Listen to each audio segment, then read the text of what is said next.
Hey everyone, and welcome to another episode of Marketing Botics. In this episode, we're going to be talking about the 5 things that you can do to save time when you are creating a blog with AI.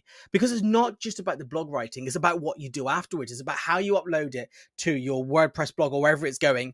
That takes time to take what ChatGTP has done and then move it over there and everything and tweak it. So what's the 5 things that you can do to save time throughout the whole process? And that's what we're going to be covering in this podcast.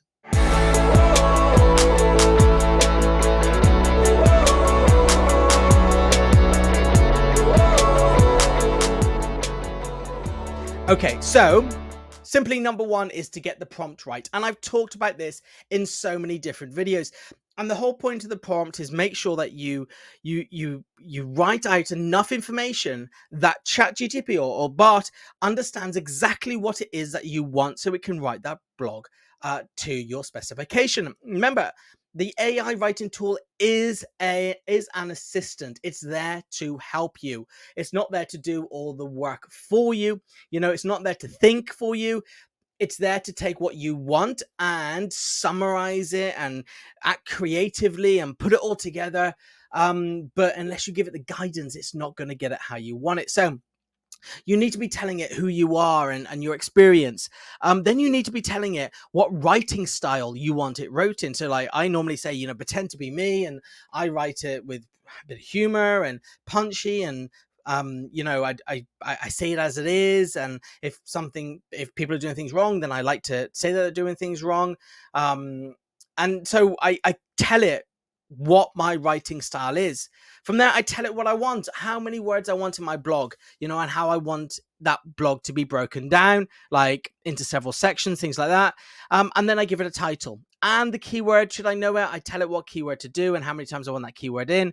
And then the outline, I give it an outline. I tell it exactly what the outline of this subject is, so it has guidance, so it can keep to that format. Then I tell it my target audience as well. And I put all that in together, like 100, 200 words, and I throw it in, and then I see what it comes back. And when it comes back, if I don't like it, I'll tweak it.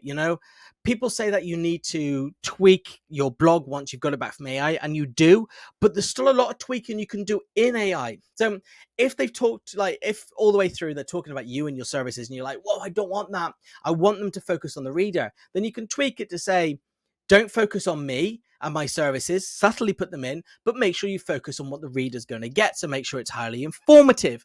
If it's talking about, sometimes I like to say use some comparisons with TV programs. So sometimes it writes it all about, like Star Trek. It did one the other day. AI in Star Trek, completely wrong. So I just said, only use the comparisons once or twice throughout the whole blog, no more. So you can add these things to it to really help it understand what it should be doing. And when you got it right, you got it right. And then you can write the blog. Now, once it's done, you still need to check it. You need to read through and you need to adjust it to how you want it. But instead of spending hours doing that, it can literally take minutes if you've spent the time getting that prompt right. So that's number 1. Number 1 is making sure that you get that prompt right. Number 2 is asking it to write the SEO tags for you. Look, when you put it into your blog, you need to add H1, H2, H3 headers in order to break up the sections, because Google doesn't like it when or Bing, when you've got big meaty chunks of paragraphs. They want it easily broken up because they know that's how we read. And if you break it up with H2 and H3 headers, then it understands what each section is about, and it really helps you get listed. So what I like to do is I like to do the little arrows, the buttons. I can never remember how to say what they are. So on mine, it's shift and the one above the dot and the comma. And what it does is it creates the forwards, backwards triangles. And in there, I put H1. So backwards triangle, H1, forwards triangle. And that way, so I say, can you add the SEO, the H1, H2, and H3 SEO title tags?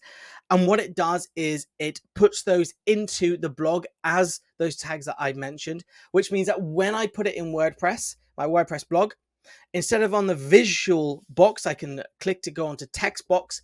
I can put all my blog in there, switch it back to visual, and the title tags I've turned into their correct H1, H2, and H3 tags. If you don't do that and you just say, can you do a H1, H2, H3 without the triangles, then it normally writes the header as H1, H2 colon title, as if to say, look, this is what the H2 should be.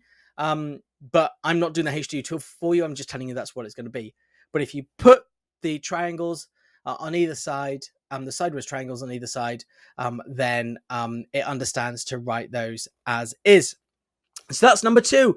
Get it to help with SEO. Say, can you help optimize this blog by adding H1, H2, and H3 title tags, and use the triangles. Number 3, and this is a big one, is if your blog isn't 1,000 words, because it needs to be at least 1,000 words. I've mentioned this in other blogs. It has to be, so Google can start appreciating it. Too short, they won't really rank it. They possibly, if it gets a lot of traffic, a lot of traffic that you've created and a lot of people reading it, but like they want people to be on your website a long time, so they rank blogs with higher word count. So like it needs to be over 1,000, and once you've done that, and if it hasn't quite done that, what you can do is you can say, can you write me an FAQ section? A frequently asked question. Can you write 5 frequently asked questions? I'd normally just put FAQ with an introduction to the section. And then it pumps out that. And normally with the rest of the text, you've got over 1,000 words. So a quick cheat there. So instead of you just typing continue and it trying to think of something else to write that normally is just the same as before, just rewritten. If you ask it to write an FAQ section, then it really helps. So that's number 3. Now, number four, and this ties into the FAQ section, is when you're doing the FAQ, ask it to write the code so Google can see it as rich snippets. So you say, can you add code so Google can see this as rich snippets? And what it will do is it will add the code, just like the H2 tags. It will add in the code that allows that when you upload it, Google can appreciate that it's a description, which means that it helps your rich snippets when on Google. So that's a really, really sneaky one, is ask Google to write the code for the rich snippets in the frequently asked questions. Brilliant. Number five, let's sum up with number 5. Number 5 is once you found a system that works. So you've got your prompts that work in it. You've got your title tags that you're asking for, and it's producing those.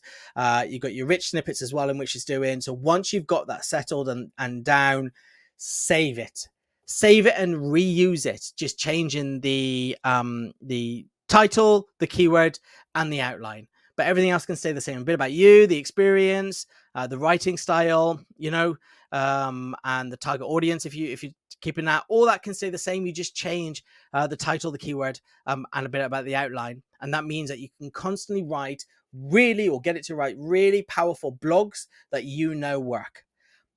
AI is here to stay. It's going to help you with your blog writing. Google is not going to penalize you. I'm saying this. God knows what Google will actually end up doing, but the fact that they're trying to break into this sector themselves, I don't think Google will penalize you for using AI. They will penalize you for creating rubbish content. And so it doesn't matter whether you create it yourself or whether you use AI.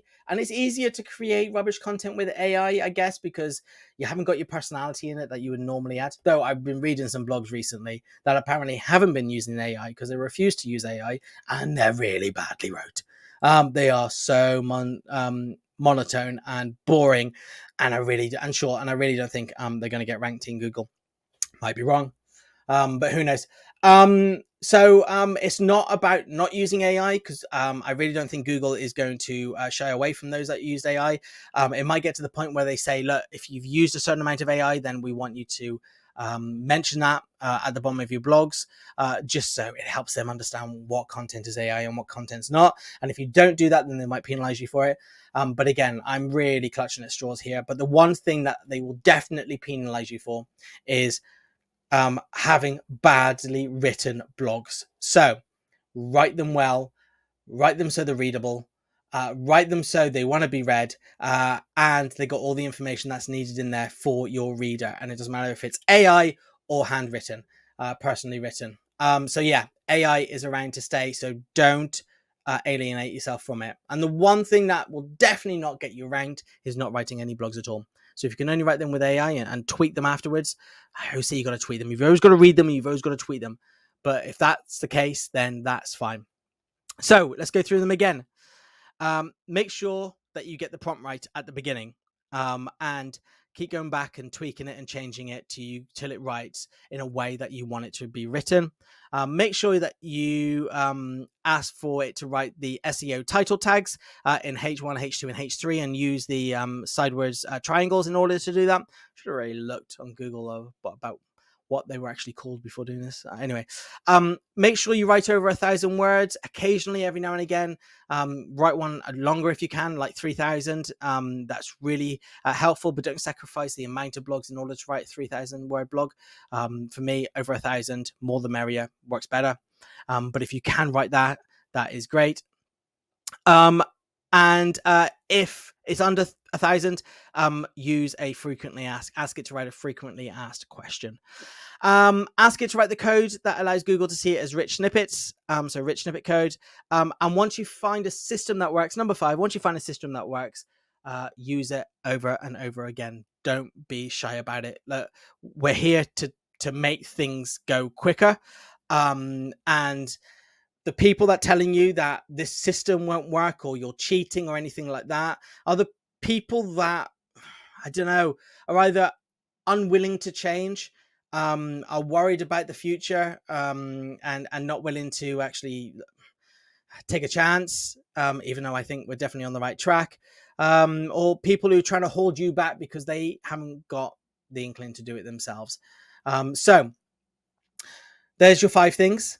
5 things to save time when writing a blog in AI. It's not just about the writing, it's about how you get it wrote to then use in your WordPress blog, and get all the optimization done while writing. Hope that helps. Thank you so much for listening, for watching. If you are watching on YouTube, then please make sure that you like my channel. If you're listening on podcast, you got me on Spotify, Amazon Music, and Apple Podcasts.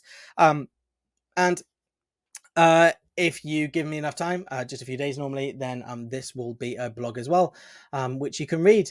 As I said, I like to be provocative. I like to say things how they are. I like to say what my opinions are. We live in a world where there's no wishy-washy. I think if we didn't express our opinions, then people wouldn't know what to do or what to follow. It's better that you do something than nothing at all. Yeah, I like to say what my way is that I know works. But thank you for listening, watching and reading, and I hope to see you again.